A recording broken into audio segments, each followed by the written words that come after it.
en streaming. Entón, tamén agradecelle a eles e ao seu profesorado a súa colaboración. E así máis, como aquí o interesante que hai que contar, pois, ten o que dicir David, deixo-vos con el e disfrutar da conferencia.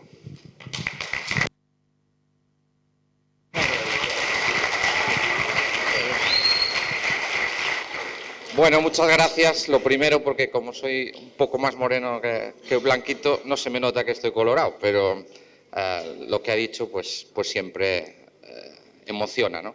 La verdad es que no tenemos muchas oportunidades de hacer cosas como esta, sí de dar charlas, conferencias o así, pero en otro ámbito quizá más profesional.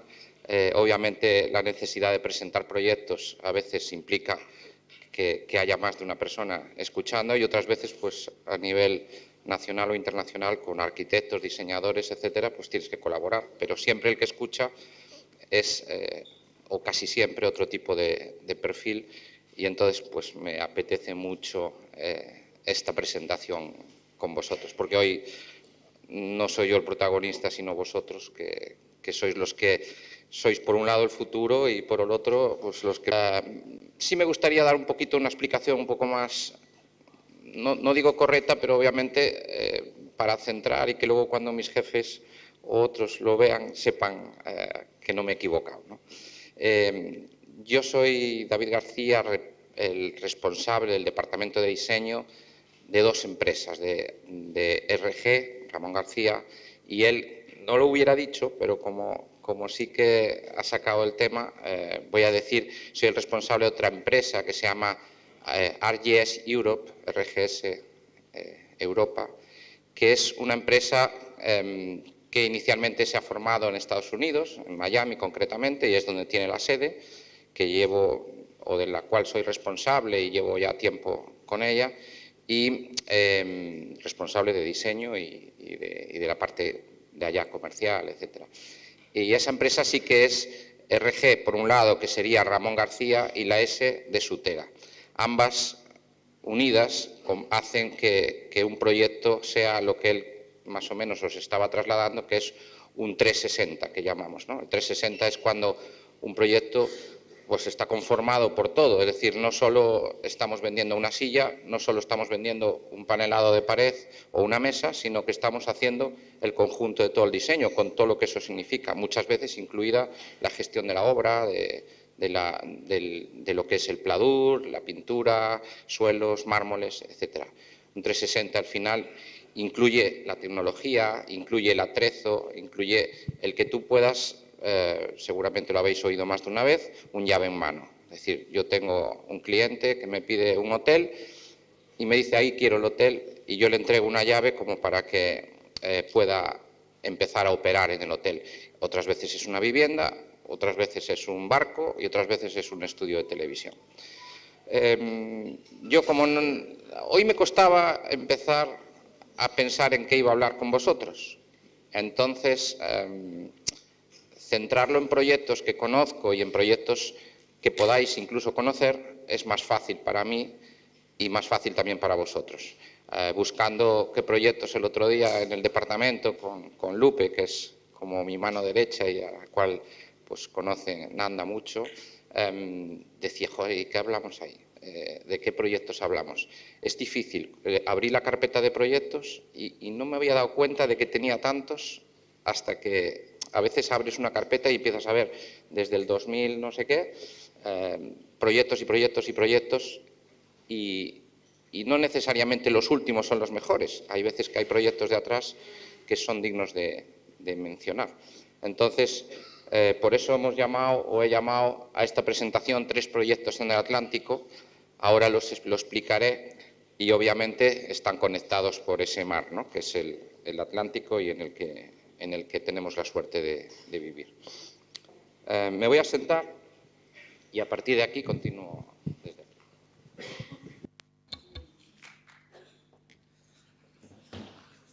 Y me decís si se oye, si me pongo a esta distancia.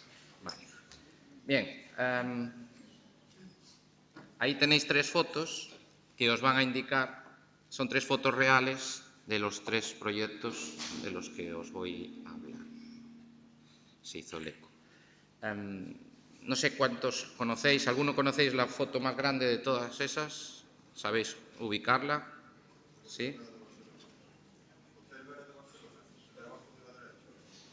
No.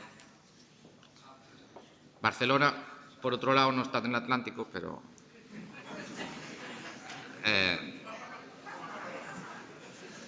Vale, aquí tenemos a la izquierda, la primera de todas, la más grande de todas, habló el director de ella hace un momentito, es Musía, es el Parador, es una obra singular, tanto a nivel de arquitectura como quiero pensar que también a nivel de arquitectura de interior, que es lo que nosotros hemos hecho y no la arquitectura de exterior. La siguiente foto es un faro, que está en nuestra costa, al lado de Carnota, Lariño.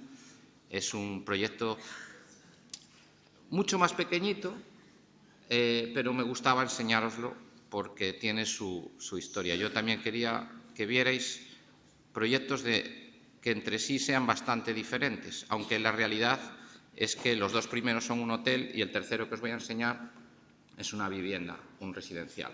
Entonces, el primero es Musía, el segundo es Lariño y el tercero es Miami, ¿vale? Que es otro de los destinos a los que tengo la suerte de ir con frecuencia, ¿no? Bien, no hay nada que decir, una carta marina. Ahora os voy a preguntar los cabos de toda la costa. Ese es el Atlántico y ahí ese es el mar que baña a los tres proyectos de los que os voy a hablar. Por un lado, a la izquierda tenemos Miami, a la derecha tenemos Galicia y los dos lo que pasa es que el puntito no me cabía, la proporción de escala, y preferí hacer uno grande, ¿no? A la izquierda tenemos Miami, como os decía, y a la derecha tenemos el de Musía y el de Lariño. Los tres conectados más o menos con una distancia de unos 7.000 kilómetros en avión. Ayer quería buscarlo por Google y ponía distancia entre Miami y tal, y me lo buscaba por carretera y obviamente no se podía llegar, me salían unas cosas muy extrañas, ¿no? En el avión más o menos son como unas 9 horas y media para ir y unas 7 y media, 8 para volver. Bueno, esa es la fábrica donde trabajo habitualmente, aunque viajo mucho y casi estoy ahí más que en mi casa, obviamente, y estoy por el mundo pues muchas otras veces, ¿no? Esa fábrica es la de Ramón García y eso de ahí es más o menos lo que ocupa el departamento que yo llevo, que es el departamento de diseño. No sé si alguno de vosotros ya ha ido por esa fábrica, la habéis visitado. Ramón García, ahora me toca hablar de la empresa, obviamente. Ramón García es una empresa familiar que empezó hace más de 40 años. El fundador obviamente se llama Ramón García, que falleció hace como un año. Es una empresa que ahora lleva a sus hijos, Manolo y Sabino. Somos, yo creo que más de 400 en este momento. Tenemos una fábrica, esta que es la de órdenes. Hay otra en Mesía, que es donde todo empezó, que es casi donde se lleva el 100%, no el 100%, pero sí una gran parte de lo que es la producción real, ¿no? De máquinas, de controles numéricos, seccionadoras, tupís y todo lo que muchos de vosotros deberíais ya conocer, ¿no? Y luego aquí en órdenes tenemos mucha parte de las oficinas, de la gestión logística. También es cierto que hay algo de producción a nivel de pintura, a nivel de solid surface, una serie de cosas y de ensamble sí que se realizan en esta y desde ahí se produce la logística.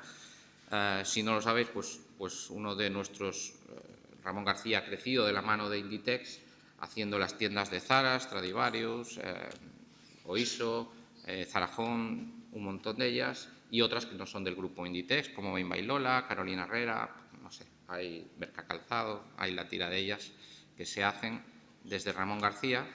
Es un departamento que yo no llevo, pero bueno, ha crecido y eso genera una palabra que al principio a mí llevo años oyendo y al principio es en inglés, me costaba, no la entendía y me daba vergüenza preguntar, que es el know-how, ¿no? El know-how es el aprendizaje de algo porque cuando tú repites algo o cuando tú has tenido la suerte, como tiene Ramón García, de haber trabajado durante tantos años haciendo tiendas de retail del mundo Inditex, eso te da una manera de trabajar y una experiencia que no te la da el estudiar, ¿no? Es decir, eso es aprender a base de hacerlo y eso, al menos, es mi interpretación del know-how y eso hace que, por ejemplo, en mi departamento tengamos el recurso de poder acceder a un plano de una tienda Zara en Bruselas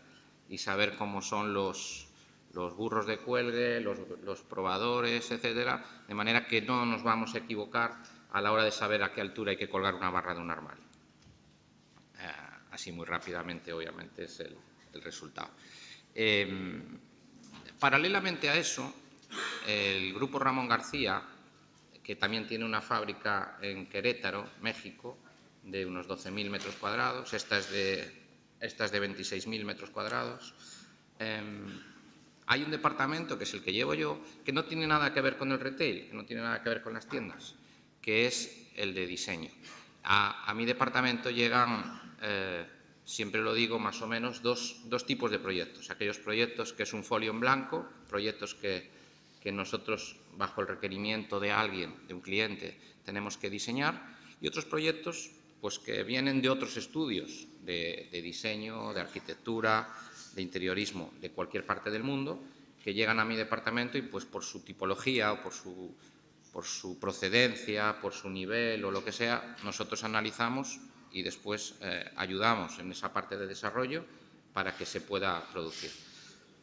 Obviamente, lo que más diferencia mi estudio de diseño, en el que soy responsable con mi gente, de un estudio normal, es precisamente que al final nosotros también tenemos que desarrollar el proyecto físicamente. Es decir, hay que cortar la tabla, hay que barnizar, hay que ensamblar, hay que enviar y hay que instalar. Eso es la parte que quizás más os interese a los que estáis sentados, desde que yo termino hasta que otro empieza.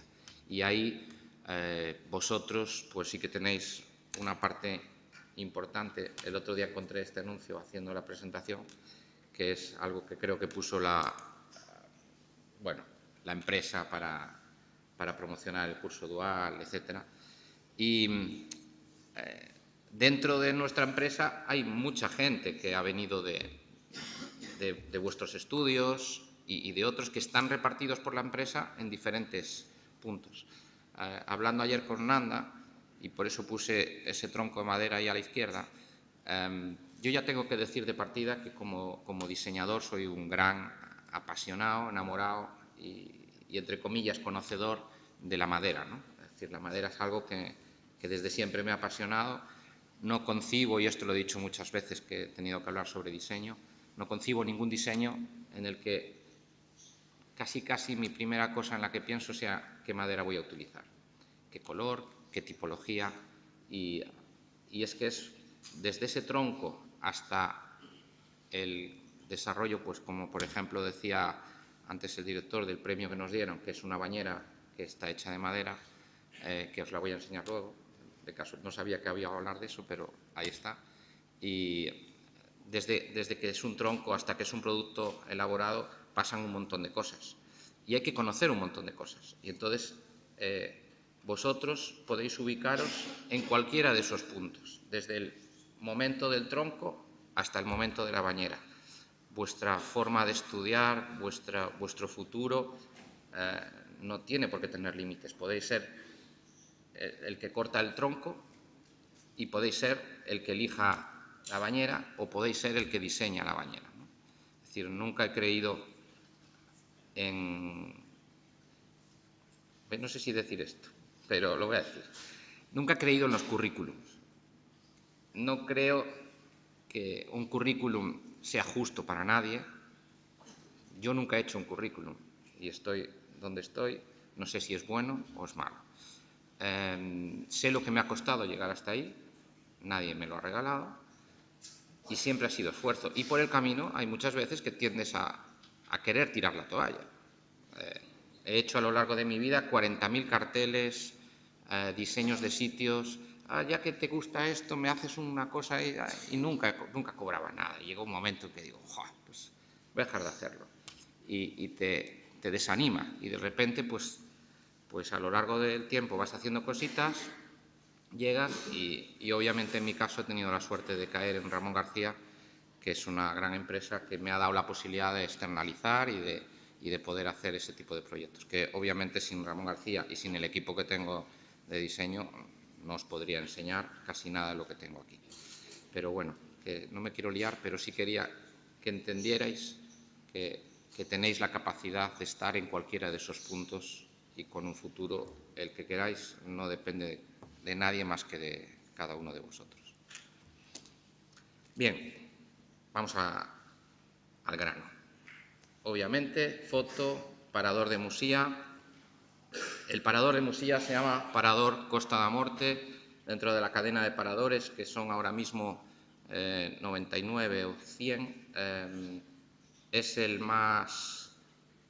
Los paradores son como, si conocéis algo de esa cadena, aparte de saber que son una cadena hotelera del gobierno, aunque gestionada de forma privada, tienen en general ubicaciones en espacios que son como muy monumentales, un castillo, un hostal residencia, un no sé qué, como el que tenemos en Santiago, siempre en entornos como muy clasicotes, ¿no? Entonces, hay muy poquitos paradores que sean modernos. Este es uno de los casos. Es un parador de construcción desde cero, que no es el caso de la mayoría de los otros. Cuando surgió la posibilidad de diseñar esto, que fuimos a concurso, presentamos un proyecto de diseño, que por cierto lo traía y se me ha quedado en el coche, junto con otras muestras, con la prisa de que llegaba tarde. El parador, nos presentamos a un concurso, no me acuerdo cuántos estudios había, y para mí una de las dudas al principio de diseñarlo era esa, precisamente, ¿no? Es decir, tenemos el parador, resulta que el parador, el tipo de público que va suele ser de edad media alta, el tipo o la tipología de las habitaciones, de los espacios y tal, siempre son con muebles del siglo XVIII, XIX, tipología muy antigua. Y entonces, ¿qué hacemos ahora nosotros presentándonos a un proyecto en el que a mí no me va a gustar diseñar algo así? Obviamente el entorno ya no te permitía hacerlo, ¿no? Pero bueno, y la duda era, ¿somos arriesgados o no lo somos? Y, por ejemplo, una de las cosas que más nos hizo dudar en el planteamiento del diseño, de forma concreta, fueron los armarios de las habitaciones. El armario de la habitación, estamos hablando que este parador lo hicimos en el 2019, creo que el proyecto de diseño. Entonces, cuando hablo de los armarios, hablaba, pues estamos haciendo una habitación de hotel y hacemos un armario como a mí me gustaría, como nos gustaría, abierto, o un armario con puertecitas y cerrado y tal. Paradores, por su tipología, pensábamos que lo normal sería que quisiera uno cerrado, y ahí entra el conflicto de ganamos el concurso o nos arriesgamos a perderlo por una cosa como esta, ¿no? Al final optamos por hacerlo abierto porque es lo que queríamos defender, y si lo ganamos bien, si no, no, y al final pues lo ganamos aún con eso, ¿no? Nos hemos presentado a otro proyecto que es el del parador de Ronda, y ahora tenemos encima de la mesa el parador de Tejeda, que es en Las Palmas, que estamos ahí dudando si lo hacemos o no lo hacemos ya a nivel de diseño y de presentarnos, ¿no? Bueno, ahí os voy a... No voy a insistir mucho en esto, pero aquí pues hay una serie de cosas, de elementos que veis ahí, que son... el parador es una obra, a nivel de arquitectura no voy a hablar, pero es espectacular, ¿vale? Está como enterrado en una ladera, se va hundiendo y tiene algo especial, que es que tú entras por la planta de arriba de todo, por ahí, y vas bajando, bajando, bajando, al revés de lo que sería un hotel convencional. Si vais a un hotel, tienes la recepción abajo y las plantas 1, 2, 3, y aquí es al revés, las plantas van hacia abajo. De manera que aquí abajo, esta es la planta -5 o 5, la 4, la 3, la 2 y la 1. ¿Qué ocurre con ese parador? Bueno, pues aparte de esa tipología, nosotros queríamos hacer un proyecto que fuera respetuoso con esa arquitectura. Cuando yo lo vi la primera vez, dije, joder, no podemos hacer nada que vaya en contra de esta arquitectura, que compita. Hay una palabra que usamos mucho en diseño que es competir. No puedo hacer esa pared o un material que compita con el material principal de una estancia. No puedo poner un mármol en el suelo que compita con lo importante que es la mesa. Siempre es así, ¿no? Siempre tú tienes que priorizar una serie de elementos y si algo es muy especial, una obra de arte, bueno, no puedes pretender que una obra de arte, la peana que la sujeta sea más importante que la propia obra de arte. Aunque a veces vas a museos que creo que pasa, ¿no? Pero bueno.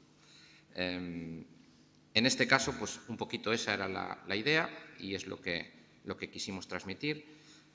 Y luego, pues tiene una serie de cosas que el parador está muy inspirado en un montón de elementos del entorno. Es decir, el proyecto lo llamamos Natura en su momento y un poco reflejaba o quería reflejar todo el entorno del parador, la parte del mar, la parte de las piedras, también toda la idiosincrasia gallega de lo que es el pueblo costero de Musía, de lo que es sus costumbres. No sé si conocéis algo de Musía, pero donde está a Virse da Barca y todas esas piedras famosas de a Pedra da Valar, a Pedra dos Riles, todo eso, quisimos mostrarlo un poquito en el parador, de manera que todos los espacios del parador hablan sobre algo, ¿no? La recepción está muy centrada en esas piedras de Virse da Barca, a Pedra da Valar, a Pedra da Cabeza, etcétera. Tiene otra parte que es el secadero de Congrios, que es algo muy tradicional en Musía, habla sobre sobre el mar, luego pues el restaurante es como un bosque gallego, el bar habla o la cafetería bar de piscina habla sobre los barcos en un puerto gallego que tiene mucho colorido. ¿Qué más? Pues las habitaciones están muy relacionadas con la naturaleza. El cabecero, luego lo vais a ver, es una piedra como un bolo gallego. Las plantas que había alrededor, el toso, el brezo, varios tipos de plantas. Por ejemplo, las alfombras de los pasillos son de un color púrpura muy intenso, que es una planta que hay en el Cantábrico y en el Atlántico, en nuestra zona costera, que es la Daboecia cantábrica, que es una flor una planta con una flor muy de color púrpura, así como no es la de la campanilla, es otra que es más pequeñita, que me encanta y que quisimos colocar ahí.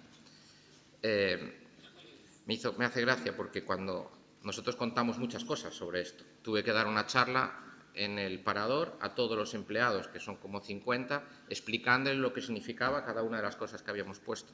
Cada vez que voy hay algo más. O sea, ya se han inventado, no, aquí pusieron esta piedra porque es la piedra que lanzó no sé quién. Y entonces siempre se han inventado plantas, piedras, historias, y es lo bonito que tiene contar historias con un proyecto. Ahora sí que voy a ir un poquito más rápido para pasaros las fotos y no liarme. Así lo vais a ver. Pero es un proyecto con mucha madera, con mucha piedra. La madera del techo, si queréis algo técnico también os lo puedo contar. La madera del techo es ayús, láminas. Esas láminas tienen entre ellas, en la huella de unión de ellas hay un canal con una tela, de manera que son totalmente practicables. Todas las instalaciones van por el techo y en cualquier sitio puedes sacar esas lamas para acceder al techo y acceder con ello a las instalaciones.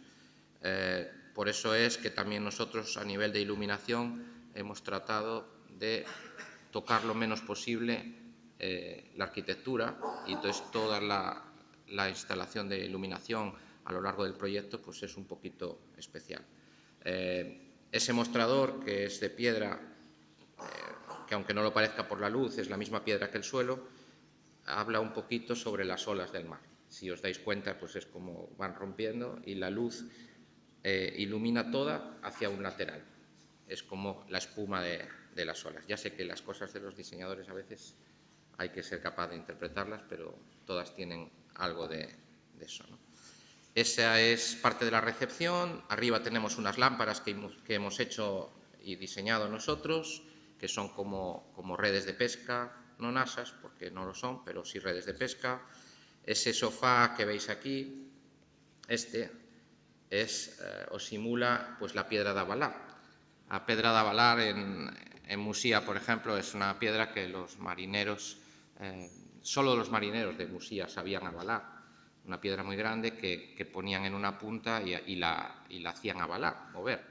Y al entrar el viento por debajo de la piedra, pues generaba un ruido que era como el ruido del mar, y bueno, tiene su historia mezclada entre la parte pagana y la parte religiosa, ¿no? Pero lo que sí está claro es que ellos le buscaban esa motivación. Esa piedra tenía una punta, tiene más o menos esa forma, y tiene una punta que es donde se ponían los marineros y la hacían oscilar, ¿no?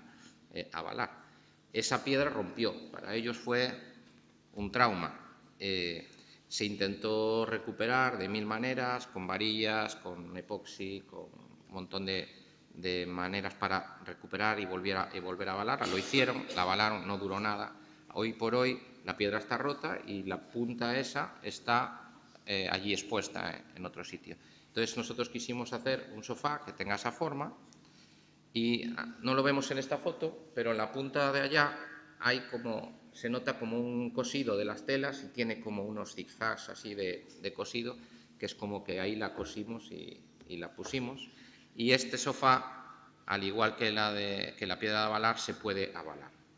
No cualquiera, no te puedes poner uno solo, pero en la punta de allá, poniéndose 2 personas, tiene que tener más de 140 o 150 kilos entre los dos, y haciendo un movimiento que hay que hacerlo.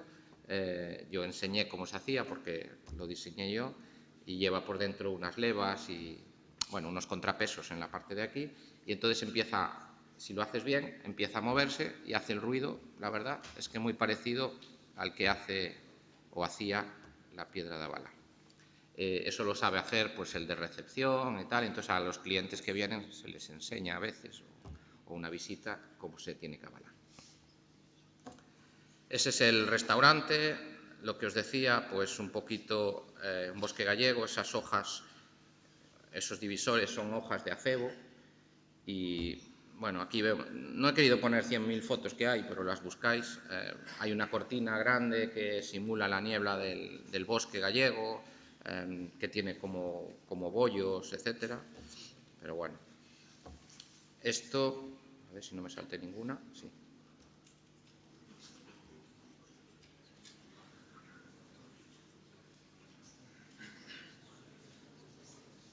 A ver si os voy a enseñar todas ahora.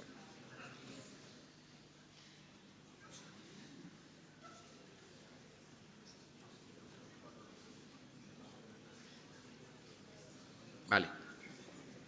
Ese es el restaurante y ahí es una parte de las habitaciones. Las habitaciones, todas las habitaciones del parador dan hacia el mar, todas tienen terraza. Tenía, como os decía, el techo es ayús, el suelo en este caso es una tarima de taqueado de eucalipto, y las paredes es un tablero de bambú, de rechapado de bambú. Esa parte de arquitectura y de carpintería se hizo en Galicia, no la hicimos nosotros. Nosotros lo que hicimos fue el interiorismo a partir de ahí, pero sí que es justo decir y explicaros un poquito de qué se tratan los materiales, ¿no? Cuando afrontas un proyecto como este, tienes que conocer esas maderas, porque si yo ahora hubiera metido roble a la hora de hacer los muebles, o sapeli, o haya, o cerezo, pues al final es como decir, a mí me importa un bledo lo que hay ahí, yo hago lo que me da la gana, y eso hace que un proyecto no funcione. Es difícil cuando haces un proyecto con madera, muchas veces elegir la madera, porque hay maderas que para unas cosas valen, maderas que no valen para otro, Y a veces cuando combinas maderas no siempre queda bien. No es lo mismo que todas las paredes sean en abedul y que tú hagas una mesa en abedul. No es lo mismo que utilices una tarima de roble y luego metas unas puertas de haya, porque no va a quedar bien. Por mucho que quieras entonarlo, por mucho que quieras... yo hay algo que no me gusta hacer a nivel de diseño y a nivel de producción, de partida, aunque luego puntualmente sí lo hacemos, que es tintar la madera. Es decir, yo soy enamorado de la madera y siempre que pienso en un espacio pienso, lo quiero oscuro, claro, etcétera. Y en base a eso elijo una madera. Si quiero una madera, si quiero un espacio claro, pues empiezo a pensar, pues por ejemplo, no sé, en el arce, en el fresno. Si quiero tostadito, pues ya empiezo a pensar en el roble. Si lo quiero más oscuro, pues pienso desde el nogal hasta muy, muy oscuro, el ébano. Entonces, hay un montón de maderas con un montón de tonalidades naturales sin tener que irnos a pintar una madera, etcétera. Aunque hay proyectos que obviamente lo requieren. Hay maderas que siempre son más susceptibles de tintar, como por ejemplo el fresno, el roble, que son las que más tradicionalmente todo el mundo barniza, o el pino, si quieres abaratar, que esa es otra cosa importante. Cuando haces un proyecto, pues no es lo mismo que elija pino a que elija ébano natural.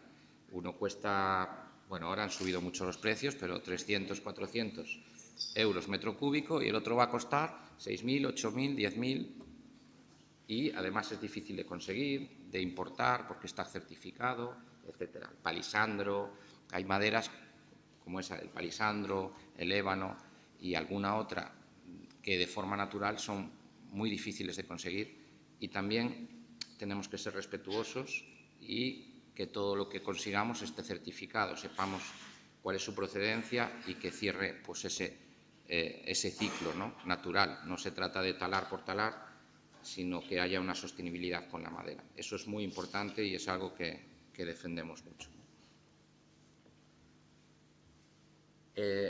Esa es la habitación. Hay un cabecero que no se aprecia muy bien en estas imágenes y en esta pantalla, pero bueno, que tiene forma de bolo, que tiene bultos y que además, bueno, tiene una tela que es una tela, bueno, de una empresa americana, que parece realmente una piedra, ¿no? Y luego lleva una serie de cosidos en colores verdes, etcétera, que simula, que no se ven, están en la parte de la izquierda del cabecero en este caso, que simulan los líquenes que tienen las piedras en Galicia, etcétera. La alfombra tiene forma de piedra. En el cabecero hay unos apliques que están hechos, que los diseñamos nosotros y que están hechos de forma artesanal, y esa tulipa que tiene es de cerámica de Buño. Hemos querido usar en el proyecto, hay varios artistas que hemos contratado, con los que hemos hecho paralelamente el proyecto, y hay varios elementos a nivel artístico con cerámica y con otras cosas que hemos utilizado en el proyecto. Ahí es una vista desde la entrada, está esa bañera exenta y ese divisor que está hecho en melamina de diferentes tonos, porque era importante a nivel de proyecto que esa bañera tuviera una separación con el espacio, pero también era fastidiado, no me salía la palabra que no fuera la otra, era como difícil, o a mí no me gustaba que una habitación con esas vistas que tiene hacia el mar, etcétera, y con esa tal, pues ahora pusiéramos ahí un tabique de pladur o de vidrio, ¿no? Con lo cual oculta un poquito lo suficiente cuando estás en la bañera y ya está. Obviamente, pues la pelea de siempre es no vale para todas las... Tal me decían, no, pero va a venir una pareja mayor, pues, no sé, que uno vaya a la cafetería y el otro se bañe, no sé. Esto es una vista desde el spa, desde la entrada del spa, y un poco solo la puse para que vierais a nivel de arquitectura pues las vistas que ese parador tiene, que si no habéis ido os recomiendo que paséis. Bien. sin hablar más del parador, salvo que luego me queráis preguntar algo, este es el otro proyecto. Es un faro, esta es una foto real, es el faro de Lariño, y aquí lo que nos han pedido es convertir un faro, de verdad, donde vivía el farero, en un pequeño hotel. El otro tiene 65 habitaciones, este tiene 9 habitaciones, ¿vale? Era un reto porque el espacio es muy pequeño, también queríamos contar una historia y pues desarrollamos una historia alrededor de lo que es un faro, de la vida del farero y de lo que está relacionado con lo que hay alrededor del faro, ¿no? Esa es la distribución del faro. Os he puesto las habitaciones y un poquito que veáis cómo las hemos llamado, ¿no? En esta planta, esta es la entrada, por aquí entramos, y fijaros qué pequeñito es el espacio de recepción. Es muy estrechito y al final del espacio de recepción hay una puerta que accede a la torre que sube al faro, que si eres cliente del hotel no lo puedes, está prohibido visitarlo porque el faro está todavía en funcionamiento y depende de puertos del Estado. Yo he estado más de una vez y se puede subir si hablas con ellos, pero bueno, no es una visita que se pueda realizar, porque arriba tiene todos los sistemas. Hoy por hoy los faros no funcionan con un farero que va allí a ver si la bombilla está fundida o no, sino que está todo domotizado y con baterías. Y si veis ahí arriba, pues veíais una bombilla antigua que eran así y ahora son así. Es una bombillita de LED que parece mentira, que a través de lentes la potencia que da. Al hacer los proyectos aprendes mucho de muchas cosas. Para poder hacer un proyecto de un faro tienes que saber de faros, o al menos de la historia. Esa es la primera parte que uno hace cuando diseña. Si tengo que diseñar una farmacia, primero tengo que ir a la farmacia y saber cómo trabajan, porque no es solo lo que ves, sino lo que hay por detrás. Entonces te tienes que formar y no todo es buscarlo por internet. Entonces pues aquí nos fuimos al faro, hablé con gente, hasta que un poco aprendes y bueno, pues yo algo ya sabía porque me gusta mucho el mar y la navegación y el kite y todas estas cosas, y entonces ya iba como un poco adelantado, pero bueno, luego descubres muchas cosas. Los faros emiten un faro y otro se distinguen a nivel hoy por hoy un barco va obviamente geolocalizado y pues por GPS sabe dónde está, pero hay momentos en que eso falla, igual que eso os va a wifi en casa, pues también pasan los barcos en medio de una tormenta. Los faros emiten una luz y un destello que es identificativo de cada faro, son diferentes, no es una luz que da vueltas, es una luz que da vueltas con una cadencia, pues no sé, este por ejemplo emite 4-2, que es 4 segundos y 2 de parada y otros 4 y otros 2 y así, y una zona la emite en blanco y otra zona la emite en rojo, un ángulo de apertura. El de Finisterre, por ejemplo, 4-4. Entonces un barco que está en medio de la niebla, por el haz de luz, es capaz de saber más o menos a qué faro se refiere y eso está reflejado en las cartas marinas. Luego os lo enseño. Bien, a nivel de diseño, lo que hemos planteado en este proyecto, cada una de las habitaciones estaba relacionada con diferentes estados del mar. Empezando por esta de aquí, que es la 1, es la espuma. Es una habitación donde nos hemos inspirado en la espuma del mar cuando rompe con las piedras que hay ahí al lado del faro, con lo cual esa habitación es toda blanca. Todo lo que hay ahí es blanco. La bruma, pues os podéis imaginar, pues hemos usado materiales, acabados de pared y de mueble, donde las cosas se ven como todo blanquito, pero algo ahí que empieza a verse, ¿no? El amanecer, pues ya os podéis imaginar, el cielo es una habitación en la que el cielo es azul y los muebles como al despertarse un cielo muy claro. Viene tormenta, pues es cuando estás en el mar y estás viendo las nubes al fondo, todo gris, etcétera, y esos son los colores que inspiran el movimiento. La tormenta, que es como un caos, ya estás en medio de la tormenta, de algunas os voy a enseñar fotos. El mar picado, el atardecer y la noche.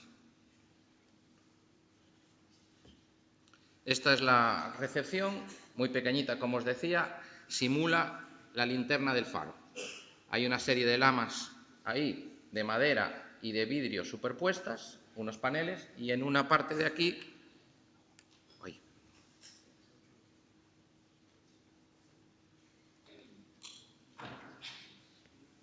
en esta parte de aquí, que veis ahí, hay unas lamas que en vez de ser de madera son de color rojo. Esto es lo que yo os explicaba, de que arriba la linterna tiene todo transparente y hay un panel rojo para que cuando el faro da la vuelta, ahí emita de color rojo. Entonces hemos querido simularlo. Aquí hay no lo vemos en el techo está lleno de botellas de vidrio que hacen como una ondulación y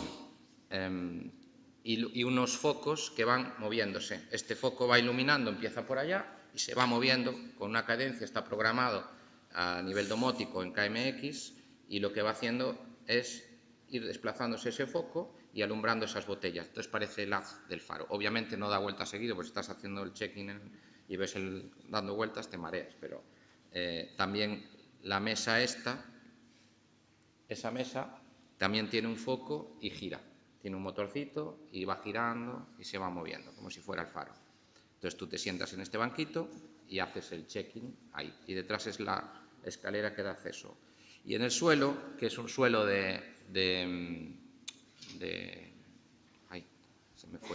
terrazo continuo que hemos hecho, hicimos una incrustación en latón, que es esta que veis ahí, que es lo que se ve en la carta marina del sitio que está justo ahí y donde se emite. Aquí no lo veis, pero hay una zona que indica white y otra que indica red, que es el movimiento del faro. Esto es lo que vería un barco en su carta marina. Está colocada exactamente en la posición geográfica que tiene que estar. Eso es el comedor que tienen para desayunos, etcétera. Hay una parte aquí que ahora os voy a explicar, pero voy a empezar por el otro lado. Pero para que os acordéis, fijaros en esa pared de fondo y en el techo, y traía las muestras y me han quedado en el coche. Pero bueno. Esa habitación, después de lo que hablé, podéis deducir que es... ¿Cuál? La 1, la espuma. Toda blanca, todo lo que hemos hecho ahí es blanco, o casi blanco. El cabecero, ahí lo veis un poquito de color madera, porque en realidad es madera y está tintada de blanco, ¿no? Son habitaciones que eran muy pequeñitas y costaba mucho hacer una buena distribución ahí, pero al final pues ha funcionado. A ver si alguien sabe decirme qué es eso que está en la pared. Menos nada, que ya lo sabe.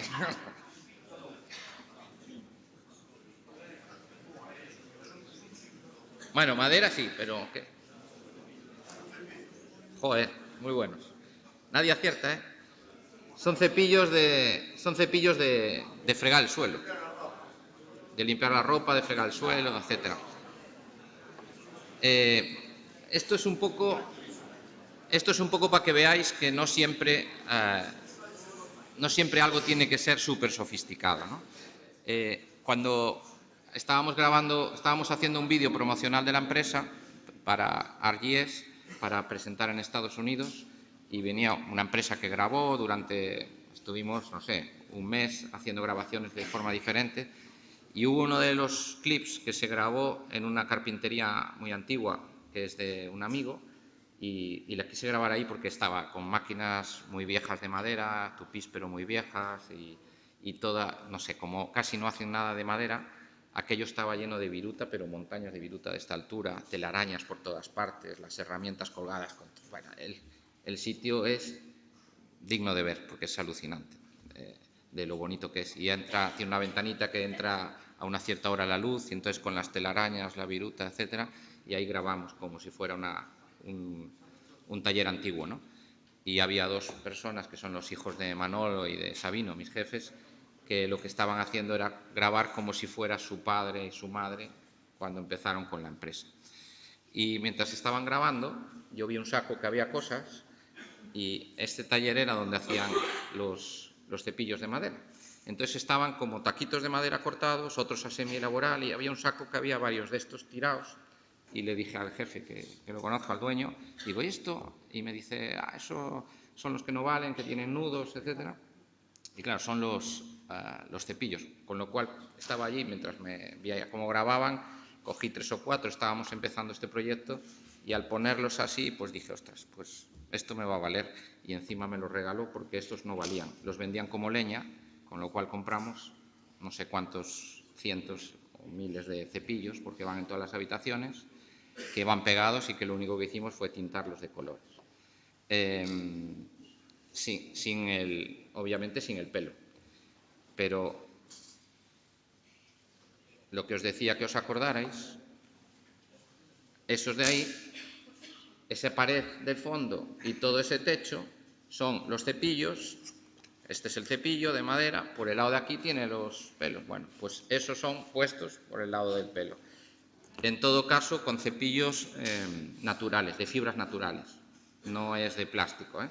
Entonces había 3 tipos de fibras naturales, que ya no me acuerdo cómo se llama, que eran complicados, porque son plantas de México, de no sé qué, que trae, y raíces sobre todo, y los había de color muy oscuro, es el del fondo, de color como veis, y luego había otro más clarito, lo que pasa es que no sale en la foto, y con eso hicimos un patrón de desarrollo de todo ese techo, ¿vale? Quedó como una alfombra toda. Bueno, puedes ir al fondo y rascarte la espalda si quieres. Vale, esta otra habitación, a ver si sabéis cuál es, así por la pared, los colores y tal. No, la bruma es muy, muy tranquilita, es muy parecida. La bruma no la puse porque era muy parecida a la de la espuma.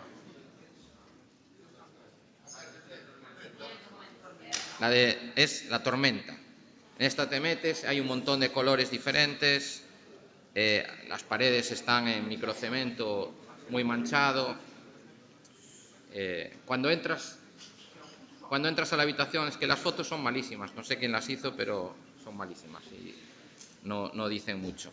Esta sí que es el atardecer, que es en tonos amarillos, y esta de hecho da el amanecer, que está en el otro lado del faro, da al amanecer, y esta, que es el atardecer, da al atardecer. A través de esa ventana ves el atardecer en el faro. Y esta última es la noche, ¿vale? Bien, esto es la parte de fuera. Hay un pequeño, lo que nos dejaron hacer a nivel de puertos del Estado y patrimonio, nos dejaron hacer ahí un galponcito pequeño, que es como un bar, que este sí que se puede ir, aunque no estés alojado en el hotel, es una taberna, y bueno, pues nada, integrada en el entorno, etcétera, que no tenía que cumplir una serie de condicionantes, tanto a nivel de materiales, que como veis es madera, metal y vidrio, como a nivel de tamaño, de forma, etcétera, hasta que te lo aprueban. Por dentro, pues es obviamente muy pequeñita, hay madera, hay mimbre, hay unas paredes que son rugosas, hay un cartel ahí que pone el salvamento del Ariete. Esta cuenta la historia del Ariete. El Ariete era un buque de guerra militar que se hundió justo ahí delante, en esas piedras del faro, y el pueblo de Lariño ayudó en el rescate porque fue de noche. Entonces, pues quedó varado en medio de las rocas, en medio de un temporal, y todo el pueblo salió a ayudar. Y entonces nos contaban que, aunque lo podéis buscar y aparece todo escrito, que desde el barco tiraron una cuerda y con unas cestas grandes pues ayudaron a bajar cosas y a bajar a la gente que estaba dentro del barco para sacarlos, ¿no? Que no son esas, obviamente, pero queríamos hacer unas lámparas en forma de cestas, y luego hay unas cuerdas muy grandes para hablar del Ariete. Hay una serie de cosas. En otra parte del bar hay una chapa toda cortada porque el barco era militar, pero de hierro, no era antiguo, de madera, y un poco hablaba sobre esa historia, ¿no? Hala, vamos a romper. ¿Esto qué viene? Se me coló una foto de casa.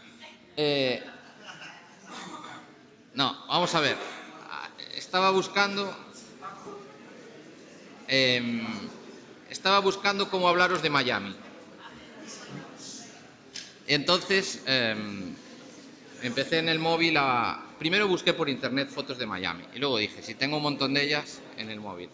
Cuando me puse a buscar en el móvil fotos de Miami, me di cuenta que desde hace años yo voy a Miami, no sé, cada 2 meses aproximadamente, o 2 y pico. Es una ciudad que ya pues conozco bien y que me siento muy cómodo en ella. Y cuando estaba viendo las fotos me di cuenta que ponía Miami y de, no sé, de 5.000 fotos que hay, aparte de proyectos, hay 4.000 coches. Porque Miami es una ciudad que vas, que como os gusten los coches os volvéis locos. Porque hay todo lo que queráis imaginar de coches, no solo los que salen en las revistas, sino que encima los tunean, tienen un Rolls Royce que le ponen las ruedas que se mueven, las llantas con luces y en color rosa y aparece pues el típico negro en el descapotable con los collares y la música a tope y el brazo así. Entonces todo lo que queráis ver de eso lo vais a ver en Miami, aparte de los todoterrenos bestiales, que es lo que me gusta. En un viaje hace, no sé, 3 o 4 años, me llevé a mi hijo y justo estaba, no es mi coche, obviamente, ya de antemano no me da para eso, pero bueno, estábamos en una calle que le llevé a ver porque es famosa, que se llama Ocean Drive, que salen muchas películas y todo eso, que está siempre con coches ahí, y él estaba viendo el coche. Me dice, ¿puedo hacerle una foto al coche? Se puso a hacer una foto desde fuera, yo sí, hazlo. Y en eso se abrió la puerta sola y había un señor, que no lo puedo ampliar, pero está allí sentado en aquella mesa a la izquierda, que le dijo, entra y lo pruebas. Bueno, lo pruebas, te sientas. Si me lo hubiera dicho a mí, bueno, dejo allí al niño y me voy. Pero, no sé, fue curioso, tengo un recuerdo agradable de ese día y por otro lado quería deciros, pues es una ciudad, con esto yo lo que quería deciros, porque podéis buscar, pero Miami es una ciudad de lujo. Hay un arquitecto amigo mío de Miami que vive allí, que un día me decía, Miami solo se describe con una palabra, no hay respeto por el dinero. Con una palabra, con una frase. Entonces sí que es cierto que es una ciudad donde todo es muy exagerado, ¿no? Todos los coches son exagerados, los edificios son exagerados, la forma de vida es exagerada, el lujo es exagerado. Yo quería compartir con vosotros, pues porque es un mercado en el que trabajamos mucho, tanto aquí como en Venezuela, como en el Caribe en general. Hemos hecho hoteles por esa zona que hemos diseñado en Aruba, en Venezuela, etcétera. Pero Miami es un sitio, pues, bueno, pues que tiene esa cosa especial. Ahí os he puesto ese edificio.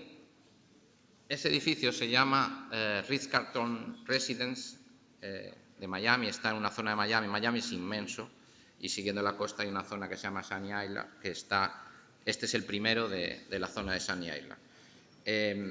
Este edificio tiene 52 plantas. En Ramón García hemos hecho de la primera a la cuarta y la 33, que son esas que os marcamos ahí, todas las zonas comunes. Es decir, este es un edificio residencial, no es un hotel, aunque se llame Ritz-Carlton.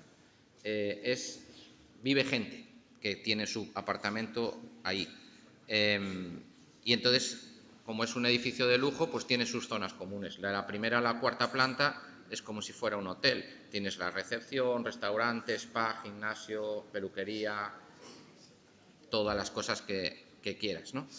Obviamente la piscina, interior, exterior, sauna, todas las cosas. Eso es porque eres dueño de un edificio, pues sería lo que tienes en tu condominio. Y luego en la 33 también hay una serie de zonas comunes para la gente que vive ahí. Entre ellas, pues aparte de que hay una cafetería, una biblioteca, una zona para estar sentado, etcétera, hay unas suites, creo que son 13 o 14 suites, o sea, habitaciones de hotel, y si tú eres propietario de un edificio, de un apartamento, y te viene un invitado, pues lo puedes mandar a la suite para no tener que tenerlo en casa, lo cual es una idea fantástica. Bien, ahí os marqué otra planta, la planta 50. Después de que hicimos esas zonas comunes, que tienen mucha madera, que ahora vais a ver algo, hubo un cliente que me encargó o nos quiso encargar pues parte de su apartamento, un panelado de un pasillo, etcétera, y finalmente hicimos todo el diseño del apartamento. El apartamento ocupa todo eso que veis ahí en verde, de adelante a atrás, tiene una piscina exterior, tiene tal, ahora lo vais a ver. Yo digo apartamento porque en Estados Unidos cuando hablas de apartamentos se refiere a todo. Aquí cuando hablamos de un apartamento, pues seguramente en vuestra mente os imagináis algo pequeñito, ¿no? De una habitación. Normalmente un apartamento en España es 1 o 2 habitaciones, con la cocina casi siempre lo que llamamos cocina americana, que es cuando la cocina está integrada en el salón. En este caso, este apartamento pues tiene como 1.200 metros cuadrados. Vale. Madera. Eso es un trocito no quise poner fotos de lo que es el edificio, pero ese es un trocito de madera que va en una de las partes comunes, en muchas de las partes comunes. De hecho, de esto hemos colocado más de 1.000 metros cuadrados de esta superficie. Eso es un panel, como dicen ellos, carveado de roble, ¿vale? Trabajado en el control numérico con una forma, ¿vale? Y es, para deciros algo técnico, sobre un tablero de contrachapado de abedul, de láminas, va pegada una capa noble de roble de 8 milímetros, y eso es lo que hemos trabajado en el control numérico con este dibujo. Este dibujo tiene continuidad tanto en horizontal como en vertical, de manera que ponemos un panel y al poner otro al lado está concatenado el dibujo, tanto en altura como lateralmente. Porque en algunos sitios tiene hasta 3 tableros de altura, de 2,44 por 1,22, menos cortes de limpieza, etc. Entonces, esta parte del proyecto fue muy significativa y también muy importante a la hora de ganar el proyecto nosotros, porque no había ninguna empresa americana que le dijera que sí que se podía hacer. Y cuando yo estaba haciendo allá, pues hablando con los dueños, pues sí que me columpié un poquito, les dije que sí que podíamos hacerlo, este tipo de proyecto, de producto, que tiene la complejidad de que no solo está carveado en 3D, sino que encima tiene que ir curvado. Entonces, bueno, pues sí que hay detrás de este proyecto no solo diseño, sino ingeniería, porque era difícil resolver esto. Estos paneles que están curvados están hechos en contrachapado de abedul, como os decía, solo que los que van curvados, sabéis que el contrachapado es un proceso de formación del tablero, en el que se cogen láminas de abedul de más o menos 1,5 milímetros de espesor, y el abedul se corta, no voy a soltar el rollo técnico, pero el abedul se corta al desenrollo en vez de a la plana, de manera que consigues la fibra del tronco al largo, ¿no? Y luego se van cortando chapas y se va poniendo una chapa con la dirección de la veta así, otra así, otra así, otra así, siempre en números impares, y de manera que la primera y última capa siempre tengan la misma dirección. Eso hace que tengamos un tablero súper estable, ¿vale? Tenemos un tablero que está formado normalmente entre 5, 7 o 9 láminas yo digo abedul, otras veces puede ser chopo, que es un poco más ligero, pero el que más resiste, que hemos utilizado aquí, es el de abedul. Y bueno, pues lo que hace es generar mucha estabilidad de tablero para que no tuerza ni nada. ¿Y qué pasa? Pues eso también impide que pudiéramos doblarlo. Con lo cual aquí lo que encargamos fue un tablero de contrachapado de abedul en el que las fibras todas eran en la misma dirección, con lo cual eso te permite una cierta flexibilidad. Eso, añadido a un premolde que hicimos, aplicarle calor y ponerlo en una prensa de membrana, pues le dimos una preforma a los tableros. Luego allí lo que hicimos fue colocar unas cuñas de aluminio en la pared para que fuera flexible y unos soportes que iban puestos en el tablero, de manera que el resto de la flexión la hace a la hora de la colocación, de la instalación. Y luego entre tableros pues hay una lengüeta para que cuando uno esté tablero con este no haya posibilidad de que se abra así, ¿no? Ahí os cuento un poco la historia de cómo se coloca ese panelado, para que no todo sea diseño. esa es la planta del apartamento, pequeñita, para que os hagáis una idea. Para que os hagáis una idea, esto de aquí, este cuadradito de ahí, es una cama de 2 metros por 2 metros, ¿vale? Del dormitorio.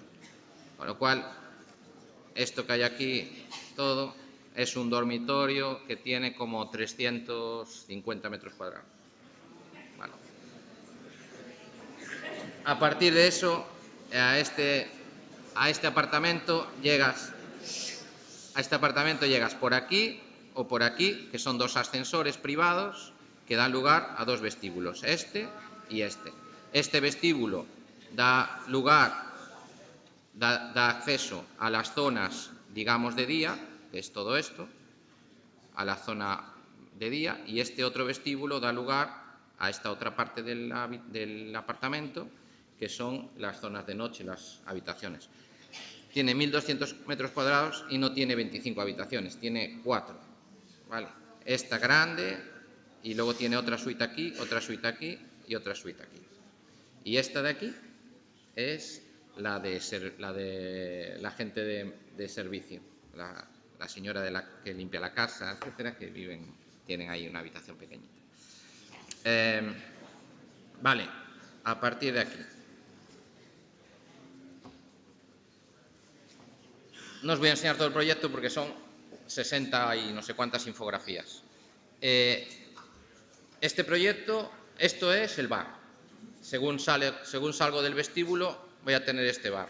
Este bar tiene toda la madera que está colocada en este apartamento en la zona de día, es eucalipto blanqueado, ¿vale? Rechapado de eucalipto blanco. Es muy, muy blanco. Aquí tenemos unos espacios de 3,80 de altura. Si sabéis algo saben ya de tablero, ¿verdad? O deberían. Saben de tablero y de cosas de estas. Si sabéis algo de tablero, sabéis que como mucho un tablero de rechapado de cualquier madera, lo podemos encontrar salvo que lo pida expresamente, que sí podría, en 3,05. Casi siempre eso es debido a la capacidad que tienen las prensas para luego aplacar la chapa contra el tablero y el encolado. Si no, lo normal es 2,44. En este caso tienen 3 metros y entonces, como tenemos 3,80, a nivel de diseño lo que hemos hecho es colocar una huellita que va en latón, todo en horizontal y que va por allá arriba, lo veis por allá arriba, y luego tenemos los de los verticales. En lugar de colocar el tablero a paño uno con el otro, lo que hemos hecho es separarlo 8 milímetros y lleva una incrustación de latón. Ese mural que tenemos al fondo es un panel retroiluminado de Sicis, que es una empresa italiana que hace experta en mosaicos, mármoles, etcétera. Eso es un vidrio en el que el butiral tiene ese color, que es un ágata violeta. ¿Vale?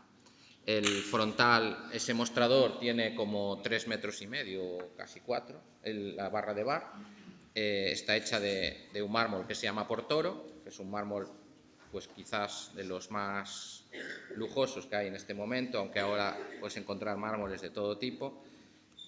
Para que os hagáis una idea, pues el mármol Ibiza blanco con el jaspeadito gris pues está en torno a los 50-60 euros metro cuadrado, y este pues creo que lo compramos a 1.100 o 1.200 metro cuadrado. Ese metal de ahí, esa parte de la izquierda es metal, es un acero inoxidable con un baño electrolítico de titanio coloreado, que es Onyx Black, lo hay en oro, lo hay en muchas cosas. Es espectacular, también es de mírame y no me toques, pero bueno. En este apartamento diseñamos todo. Diseñamos también la parte de sofás, menos los taburetes y alguna cosa que es industrial. Casi todo está terminado, ¿vale? Está diseñado. Los sofás son de piel, diseñados. Sé que tenéis algún módulo de tapicería, ¿no? Pues luego de tapicería es algo que me gusta mucho también. Nada. Os enseño unas cuantas fotos para que veáis la magnitud del espacio. Todo, incluidas las alfombras, están diseñadas. La alfombra que veíais antes que imita el portoro, esta alfombra,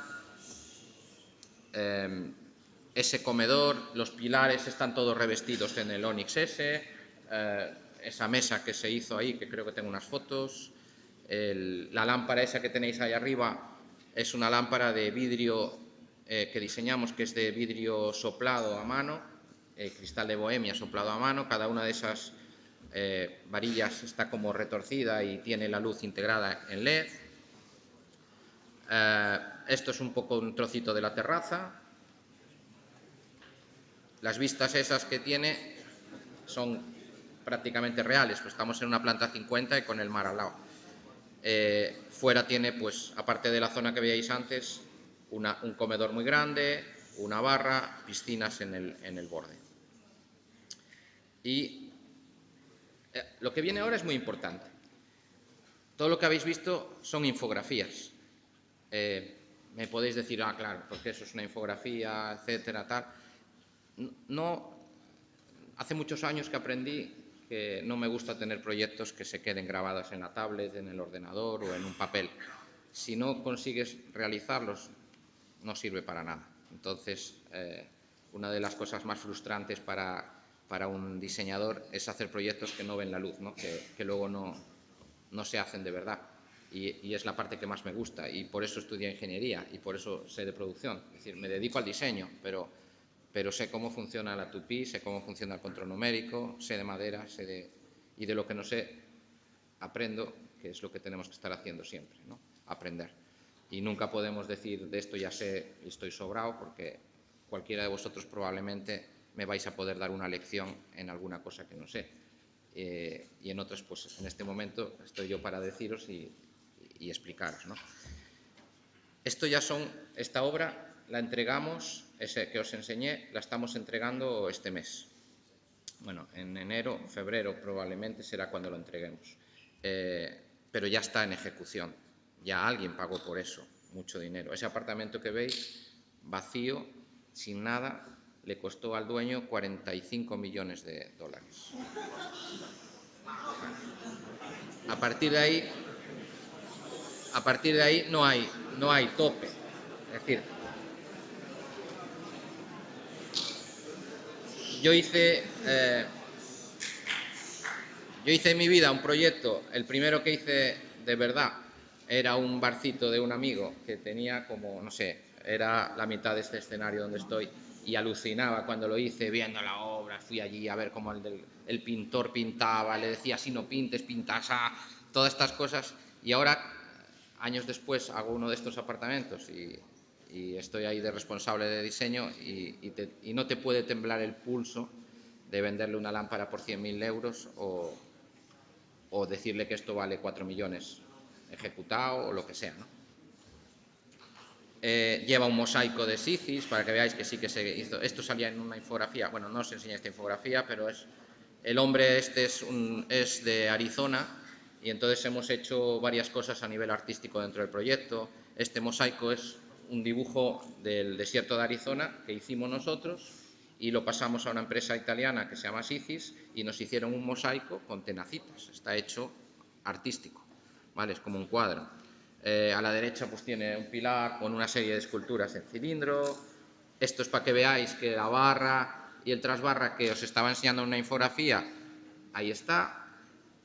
Para mí y para nuestro equipo es súper importante que lo que presentamos a un cliente en render luego sea la realidad, no haya variaciones. Entonces, quería enseñaros esta foto y después de haber visto lo de antes, para que vierais que usamos la misma textura, las mismas medidas, la misma manera de hacerse. Muy importante eso. Esta es la mesa que están montando del exterior, que es como la del interior, pero hecha en mármol, íntegramente. Aquí veis un detalle de la lámpara. Aquello de allá va a ser el estudio, y el pasillo que va por las habitaciones, que va en nogal satín, las paredes en un lado, en el otro es en espejo, y bueno, con una serie de elementos de diseño. Esta es una foto de la mesa que veíais donde está la lámpara, que la fotografiamos hace poco, antes de mandarla, en Ramón García. Está fotografiada en la cabina de barnizado. a veces también es importante que cuando haces un producto, dentro de todo lo que hacemos de diseño, también diseñamos producto, y hay algunos productos que merecen la pena ser fotografiados, mostrados, y no se trata siempre de hacer una foto con un móvil y tal, no cuesta nada, ni hace falta tener tantos recursos, porque al final lo hicimos con una cámara que teníamos ahí, y en la cabina de barnizado limpiamos, pusimos la alfombra y un poquito de decoración de lo que teníamos por allí, y formas un set para hacer una foto de producto que es muy buena. Esa mesa es nogal satín, tiene 3,50 metros de largo, el canto es todo macizo, la madera va, como veis ahí, con esa veta en unos sentidos, con unas incrustaciones de latón, alto brillo, las patas eran de metacrilato de 5 centímetros, la sensación que da es que está como flotando. Y esto, en una de las partes del apartamento, concretamente su baño, va... ¿cómo andáis de inglés? Va a la bañera, y como todo proyecto, pues empieza. Esto fue un caprichito del cliente que me dijo: quiero algo especial en el baño, no sé qué dar, y esto fue el primer boceto que hice de la bañera, pues así en la tablet un día, ¿no? Que quería que pareciera pues como un bote, como un barco, etcétera, un poco dimensionado. De ese boceto a la realidad, pues obviamente hay diferencias, pero no tantas como creéis. Tenía la duda de qué madera utilizar y finalmente opté por el IP, aunque a la hora de fabricarla decidimos hacer dos bañeras, porque es muy difícil hacerla. Entonces hicimos una bañera en IP y otra bañera en...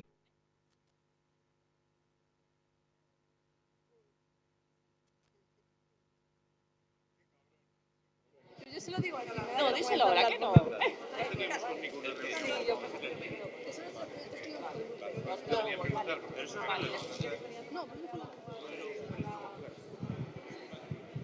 A ver, un segundito, por favor, que no hemos acabado. Los que os quedéis, por favor, sentaros. Y si no, salid, que vamos a hacer un turno de preguntas. Gracias.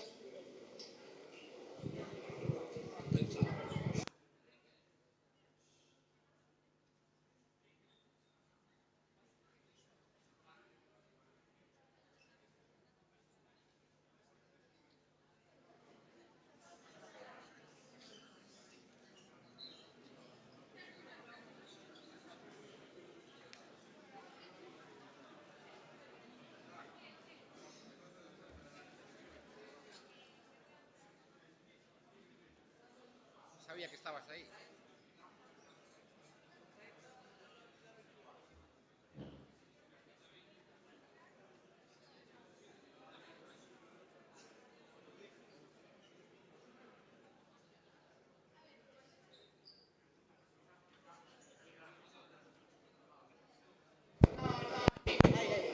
Hola, vale. Que pregunta si usáis gafas de realidad virtual para hacer los renders y... No, conozco bien el uso de ellas, y de hecho las tengo, y sería una herramienta muy útil. Lo que pasa es que el problema que tenemos es el tiempo. Nosotros estamos siempre con proyectos muy acelerados y tenemos por ejemplo, en 3D podemos hacer vídeo y no lo hacemos. ¿Por qué? Pues porque nos lleva mucho más tiempo una presentación, y entonces tratamos de ir al grano. Cada vez que haces un proyecto de estos implica muchos cambios porque los estás entregando al cliente, y etcétera. Si nos metiéramos en ese tipo de cosas, si tuviéramos 2 proyectos al año, pues probablemente invertiríamos en ese tipo de cosas, pero la realidad es que estos proyectos hay que hacerlos en muy poquito tiempo, siempre vas contra el reloj, tanto a la hora de presentarlos como a la hora de ejecutarlos. Luego tienes que elegir materiales, mandar muestras, mock-ups, etcétera.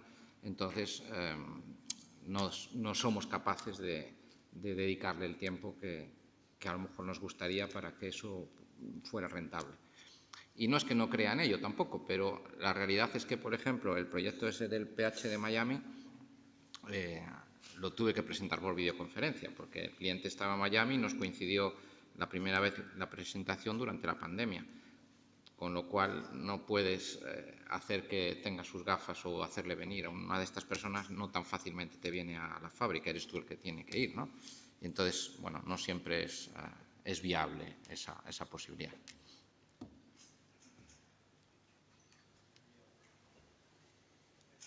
Quizá te oiga igual, no creo. Más o menos, ¿cuál sería el precio de costes y de venta de la bañera de IP? ¿Y ahora te digo la verdad o lo que...? Mira, la bañera IP no es un producto normal. Yo lo he considerado en todo momento, desde que ganamos el concurso al mejor premio de diseño de producto. La bañera de IP por coste puede estar en los 10.000 por ahí, más o menos, un poquito más quizás. La venta la hemos considerado como una pieza excepcional de arte, etcétera. No es un producto para vender como una producción continua. No voy a vender 10 bañeras de esas.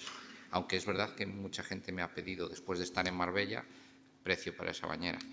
Pero más o menos creo que al cliente, en este caso, estuvo en unos 50 o 60.000 dólares, por ahí.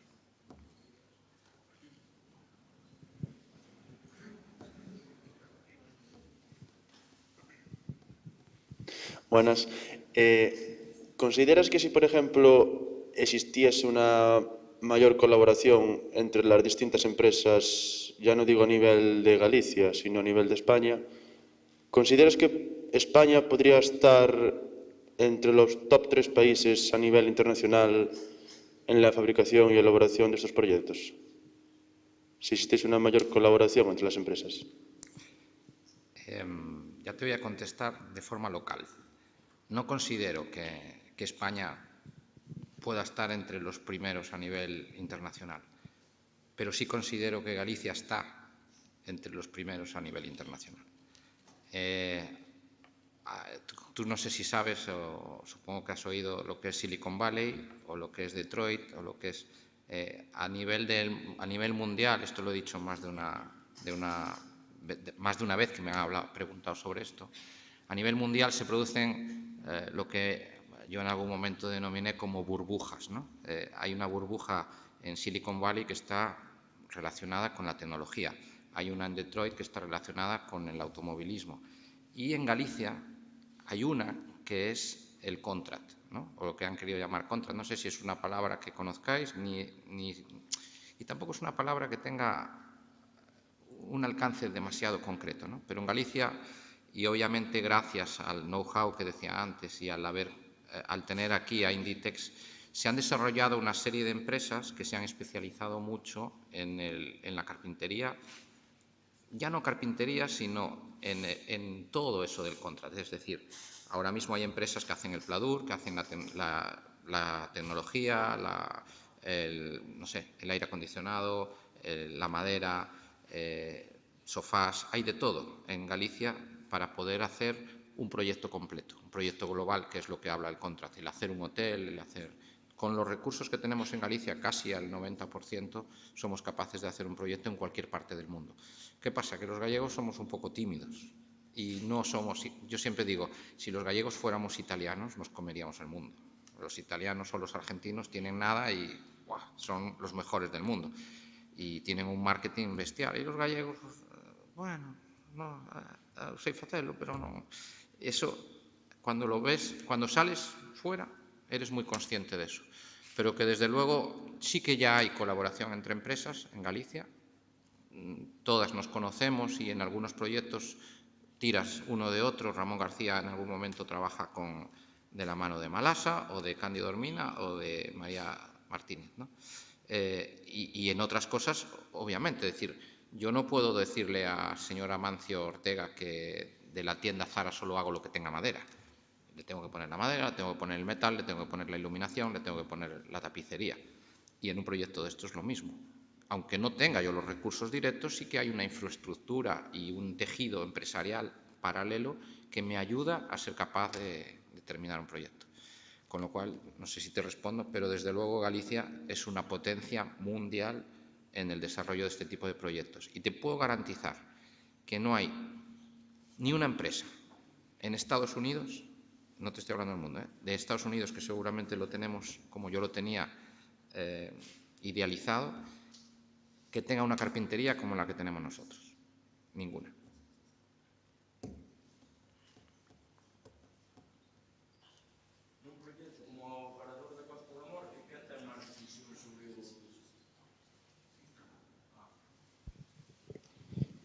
Nun proxecto como o Parador da Costa da Morte, quen ten máis decisión sobre o diseño da madeira?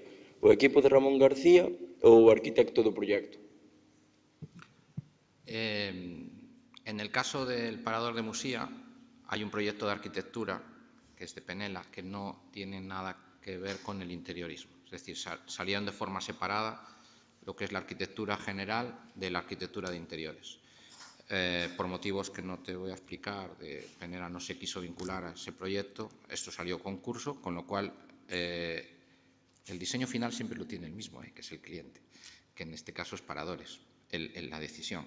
Pero bueno, en este caso salió a concurso y desde mi departamento decidimos todos los materiales, la propuesta de diseño, la elección de maderas, etcétera, y nos lo aprobaron. A partir de ahí, lo cierto es que Paradores poco se metió, después de haber aprobado, en muy poquitas cosas a mayores.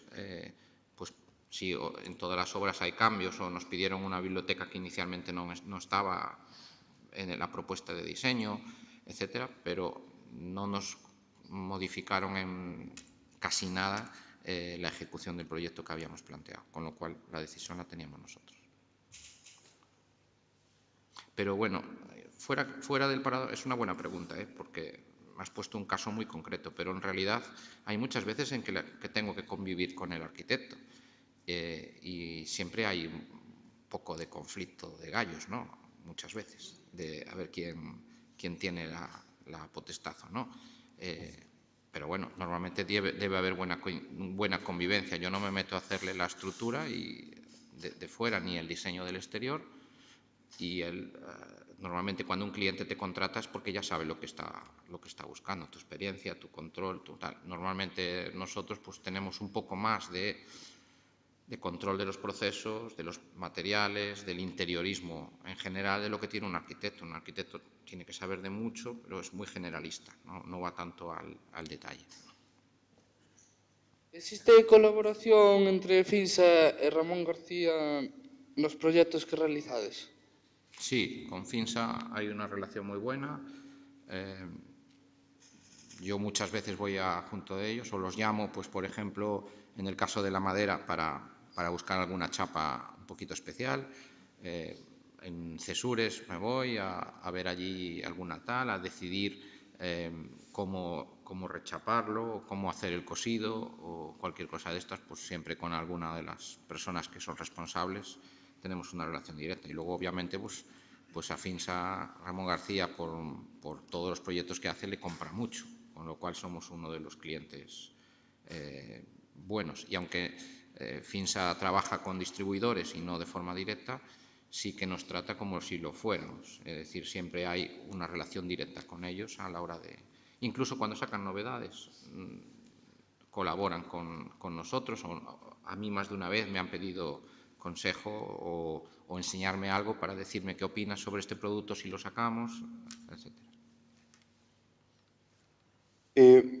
¿Qué cantidad de maderas gallegas se utilizan, por ejemplo, en proyectos como el Richo, proyectos más internacionales? ¿Hay mucha cantidad de maderas gallegas en ese tipo de...? Sin meterme en berenjenales, que es complicado, Galicia creo que tiene mucho que aprender de otros sitios a nivel de silvicultura, ¿no? De desarrollo de la madera. Creo que podríamos ser una potencia también mundial si supiéramos hacer las cosas y no cortar o podar los pinos con una hoz. Pero yo quiero pensar que sí. Es decir, hay cosas, hay maderas en Galicia como el pino, por ejemplo, Finsa ha apostado por hacer CLT con pino gallego, lo cual en su fábrica pues a priori es una locura porque son muchos más costes y por lo que decía, al final el pino gallego no es capaz de sacar una tabla de 4 metros por 30 por la idiosincrasia del crecimiento y de cómo lo planteamos, pero podría llegar a ser y el pino gallego es bueno. Sin querer decir, por eso decía también de no meterme en berenjenales, el eucalipto, al final lo hay y el uso o el buen uso o no de él depende también de nosotros. Yo lo utilizo mucho en muchos proyectos. Ese proyecto de Miami lleva eucalipto. En otros, o sea, lo estoy utilizando con cierta frecuencia para que no sea solo cortarlo para hacer viruta. Porque, por ejemplo, no sé si me voy a ir de las ramas, pero bueno. Si al final alguien tiene una plantación de eucalipto, no la cuida bien y el eucalipto se planta porque da un rendimiento muy rápido, ¿no? Es decir, cuando un tronquito así, si lo cortas para viruta ya vale, porque no importa el diámetro del árbol. Y eso es lo que está ocurriendo. Si supiéramos utilizar el eucalipto necesariamente como una madera ornamental o como una madera para proyectos donde tengo que tener más ancho de veta, más ancho de atado, etcétera, del corte del tronco, pues probablemente lo cuidaríamos y lo haríamos de otra manera, igual que el pino o igual que el castaño, ¿no? Que claro, tú tienes una finca y tienes que plantar árbol y quieres que te dé rendimiento, pues si planto castaño, sé que mi rendimiento va a dar dentro de muchísimos años. Y eso es la razón por la que aquí no se cuida tanto. Ni el eucalipto obviamente no es una especie nuestra y entonces pues hay mucho en contra de él y si me apuras hasta el pino tampoco. Pero bueno. ¿Qué sale más rentable? ¿Mecanizar la madera y transportarla o mecanizarla en el destino? No, nunca. Todo lo hacemos en local. Me imagino que no te refieres a partir del tronco, ¿no? Pero los americanos, por ejemplo, tienden mucho a hacer los proyectos in situ. Lo que ves en televisión de Max o estos que van con las fundas estas como los vaqueros llenas del taladro, el martillo, el destornillador de cuerda, eso ocurre de verdad, yo lo he visto en apartamentos de mucho nivel donde ves que todo lo ejecutan en obra y pintan en obra, lijan en obra. ¿Funciona? Bueno, funciona. ¿Qué pasa? Que el resultado no es el mismo. Si tú barnizas un alto brillo en una cabina de barnizado o en el robot de barnizado que tenemos con ultravioleta, pues obviamente el resultado del tablero es a nivel de calidad mucho mejor. Mientras no hay la posibilidad de compararlo, no lo notan. Cuando comparan, es por eso que tenemos o estamos teniendo ese éxito en Estados Unidos, es por la calidad del producto que entregamos. A nivel rentable, ganancia de tiempo, etcétera, obviamente hay que mecanizar aquí. Una de las cosas que hacemos en Ramón García, que nos ha enseñado el hacer tiendas, es que cuanto más tiempo dediques al taller, menos tiempo vas a tener en la instalación. ¿Dónde está el beneficio de la empresa? ¿En la fabricación o en el pagar a instaladores que lo instalen? Obviamente en la fabricación. Si puedo desarrollar ese proyecto en 2 meses, mejor que mejor. Luego los mando a otra tienda o a otro hotel o a otro apartamento. Con lo cual, siempre todo va bastante bien pensado para que allí llegues a la obra, instales y tengas el mínimo proceso de instalación. Solo ajustes, cortes, etcétera.